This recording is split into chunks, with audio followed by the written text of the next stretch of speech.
গোপালগঞ্জে ১৪ ঘণ্টা শিথিল থাকার পর আবারও কারফিউর সময় বাড়ানো হয়েছে।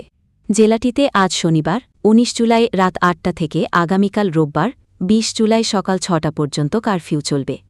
শনিবার ১৯ জুলাই এক বিজ্ঞপ্তিতে এই তথ্য জানিয়েছে জেলা প্রশাসন। জেলা প্রশাসন জানায় রোববার সকাল ৬টায় কারফিউর সময় শেষ হওয়ার পর রাত ৮টা পর্যন্ত জেলায় ১৪৪ ধারা জারি থাকবে, তবে শিক্ষা প্রতিষ্ঠান এবং পাবলিক পরীক্ষা এর আওতামুক্ত থাকবে।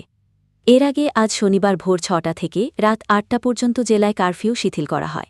সেই সময়সীমা শেষ হওয়ার আগেই নতুন করে কারফিউর সময় বাড়ানো হল। এদিকে আজ কারফিউ শিথিলের আদেশের পর ধীরে ধীরে জেলার জনজীবন স্বাভাবিক হতে শুরু করে। রাস্তাঘাট ও বাজারে লোকসমাগম বাড়তে দেখা গেছে, পাশাপাশি গণপরিবহন চলাচলও শুরু হয়েছে। সবশেষ গতকাল শুক্রবার গোপালগঞ্জে কারফিউর সময় বাড়ানো হয়।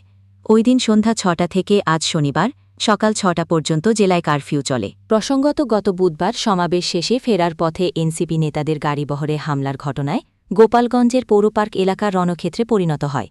পরে জেলায় ১৪৪ ধারা জারি করে জেলা প্রশাসন। এরপর জেলাটিতে প্রথমে ২২ ঘণ্টার কারফিউ জারি করা হয়। এরপর থেকে পর্যায়ক্রমে কারফিউর সময় বাড়ানো হচ্ছে।